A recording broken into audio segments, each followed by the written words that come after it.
ਕਿਸਾਨ ਵੀਰੋ ਅੱਜ ਜਿਹੜਾ ਸ਼ਾਟ ਆਪਾਂ ਬਣਾ ਰਹੇ ਆ ਪਿੰਡ ਚਾਟੀਵਿੰਡ ਤਹਿਸੀਲ ਜ਼ਿਲ੍ਹਾ ਸ਼੍ਰੀ ਅੰਮ੍ਰਿਤਸਰ ਸਾਹਿਬ ਬਾਈ ਜੋਬਨ ਦੇ ਫਾਰਮ ਤੋਂ 3 ਨਗ 2 ਗਾਵਾਂ ਤੇ 1 ਮੱਝ। ਬਾਈ ਜੋਬਨ ਸਤਿ ਸ਼੍ਰੀ ਅਕਾਲ। ਸਤਿ ਸ਼੍ਰੀ ਅਕਾਲ ਜੀ। ਗਾਂ ਬਾਰੇ ਦੱਸਿਓ ਜੀ। ਗਾਂ ਦਾ ਵੀਰ ਜੀ ਦੁੱਧ 12 ਕਿਲੋ ਹੋਊਗਾ।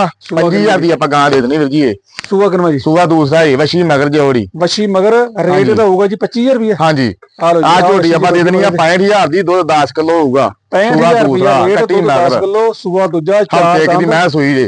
ਲਓ ਜੀ ਤੇ ਬੱਚਾ ਦੇ ਮਗਰ ਕੱਟੀ। ਹਾਂ ਕੱਟੀ ਮਗਰ ਜੀ। ਇਹਦੇ ਮਗਰ ਕੱਟੀ ਜੀ। ਇਹ ਗਾਂ ਕੋ ਦੁੱਧ ਹੋਊਗਾ 8 ਕਿਲੋ ਦੇਣੀ 7 ਕਿਲੋ ਕਰਕੇ ਆ। ਇਹ ਆਪਾਂ ਦੇ ਦੇਣੀ ਆ 11000 ਰੁਪਏ ਦੀ। 11000 ਰੁਪਏ ਦੀ ਗਾਂ ਦੋਸਤੋ ਮਿਲ ਜਣੀ ਜੇ 7 ਕਿਲੋ ਦੁੱਧ ਨਾਲ ਗਾਂ ਵੀ ਤੇ ਨਾਲ ਦੁੱਧ ਵੀ 7 ਕਿਲੋ ਤੇ ਰੇਟ ਤੇ ਬਿਲਕੁਲ ਛੋਟਾ ਜਿਹਾ 11000 ਰੁਪਇਆ। ਤਿੰਨ ਨਗ ਦਿਖਾਇਆ, ਤਿੰਨਾਂ ਨਗਾਂ ਦੀ ਜਿਹੜੀ ਪ੍ਰੋਪਰ ਵੀਡੀਓ ਆਪਾਂ ਫੁੱਲ ਬਣਾਈ ਹੋਈ ਹੈ, ਜਲਦ ਚਲਾ ਦਾਂਗੇ। ਵੀਰਾਂ ਨੂੰ ਬੇਨਤੀ ਆ ਫੁੱਲ ਵੀਡੀਓ ਜ਼ਰੂਰ ਦੇਖਿਆ ਕਰੋ। ਆਰਡਰ ਕੁਆਲਿਟੀ ਦੋਸਤੋ ਗਾਂ ਦੀ ਬਹੁਤ ਸੋਹਣੀ, ਮੱਝ ਦੀ ਬਹੁਤ ਸੋਹਣੀ ਹੈ। ਤਸੱਲੀ ਕਰ ਲਿਆ ਕਰੋ, ਇੱਕ ਟਾਈਮ 2 ਟਾਈਮ ਚੋ ਕੇ ਬੇਸ਼ੱਕ ਆਪਣੀ ਫੁੱਲ ਵੀਡੀਓ ਦਾ ਕਰਿਓ ਵੇਟ। ਧੰਨਵਾਦ ਜੀ।